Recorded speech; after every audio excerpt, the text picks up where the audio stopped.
Right, I'm going to play a game of early morning blitz chess. So 2184, good luck. So we've not played before, we have no head-to-head score. It's just 5-minute blitz this. Wow, 49,000 games for our opponent, that's impressive, isn't it? Let's play Sicilian just for variety's sake. Okay, let's just change the center. Okay, comes up. Let's just develop. In principle, we're just going to try and get castled. Just watch out for the queen's safety, of course. Let's develop so we can drop back and push the pawn. Stay out of the chain. Now, does he want to go here? Am I blundering some theory here? Possibly. Queen's in a delicate position. I'm not sure if it matters which square I go on there, because that might be an issue. Now, knight up, you might do this. Take. Yeah, I just want to get castled. I'm not sure if knight up's a move. The pawn's a bit loose. Now, bishop here. Knight down, I can take. Trade, knight down, I can safely drop back. So I think bishop up's a move, but I'm not certain. I only play the Sicilian for occasional variety. So take, knight up, bishop takes. Yeah, I don't want any of that. I'm just going to castle. Now I can get a bit more adventurous, potentially. So now we can take, knight up. If bishop takes, can we play a move like knight across? I think we can actually. I'm going to risk it. I'm going to try and mix it up.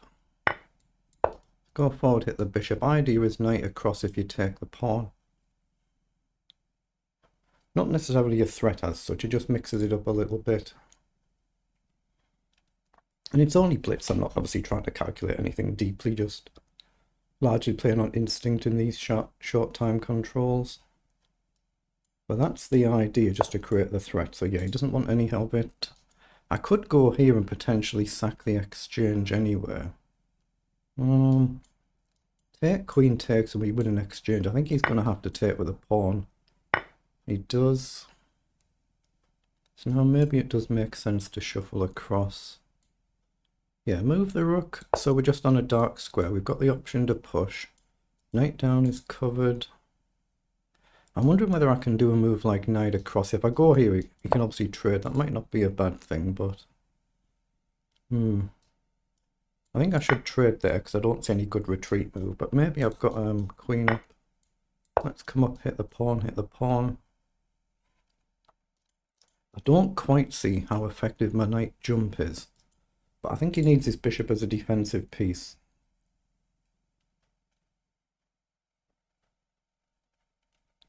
I guess you've got queen down as a sensible move now. He goes there. Okay. So why can't I just grab a pawn? I mean, if you take, maybe I've just got the simple rook across. I guess we can swap, but the white position feels a bit vulnerable. Maybe I can push up first. Yeah, here, maybe I just simply push. Here, I can't take because my rook hangs. But I could go here, takes. I guess you can safely drop your queen back. And you're fine, right? But what about just pawn up then? I'm just going to play pawn up, get it on a dark square because of that bishop. And then look to activate the rook somehow, somewhere.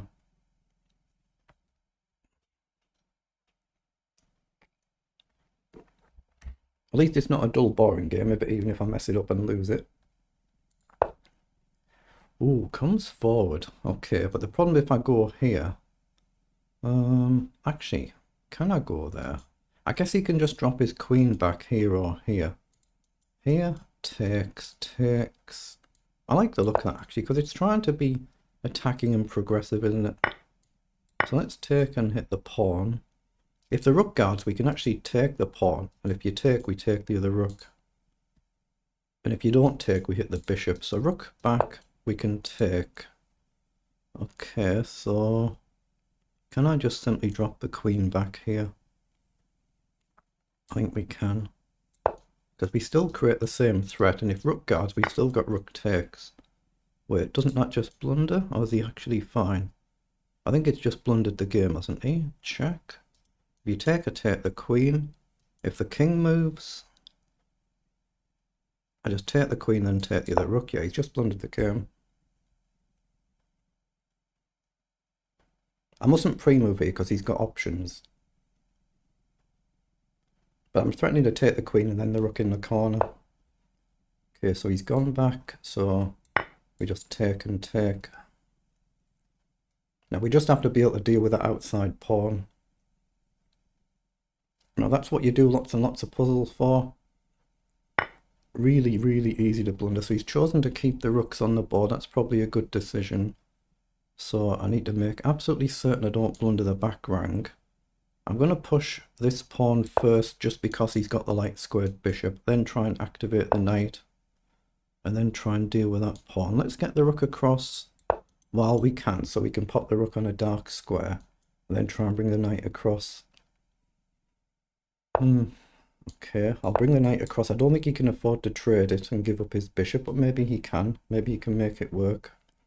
So yeah, it's maybe a bit early to say that the game's gone or it's settled. Rook across. And I think I come up here. Again, if he pushes, I can maybe just fix the pawn and get my rook, break this pin, then we threaten to take. He has pushed. So I want to get the rook up on a dark square, freeing up my knight, threatening to then take the bishop. Yeah, I think we just take and take, I think. Save bishop down. The main thing is if I could swap rook for bishop and pawn, that would be a brilliant trade, but we could end up with queen and knight versus two rooks. So if I take now, what can he do? He can't go there or just take. No, it's got to be better to take the bishop. Let's not mess about, just take the bishop. I just need to get this pawn. How do I do it?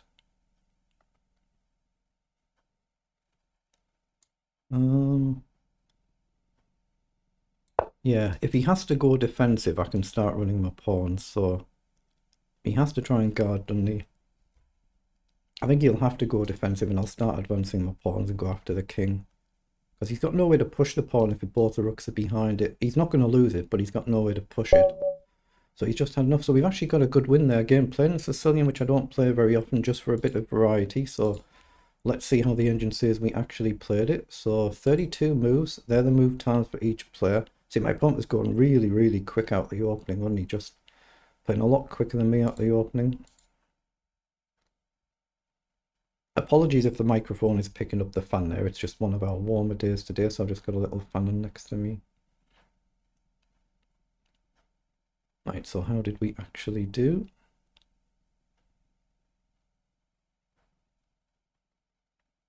So there's been a mistake here and we've gained a bigger advantage.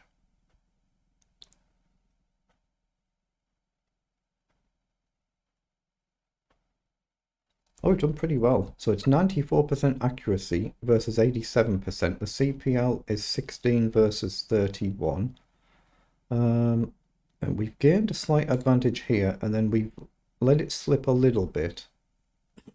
Excuse me, with some inaccurate moves. And then we've gained the big advantage here. So we just have a quick flick from here. So the engine's saying you should have dropped the bishop back that way, so not take the pawn. So good to take here then. Instead of rook across again, I should have left the pawn and played the knight across straight away, going a bit more direct. Obviously, you can take your time. I often take my time and flick through them a bit more slowly when I'm not doing the actual review. Now here I thought queen here was the better move because you guard both pawns. Yeah, that's what the engine's saying was a good move there.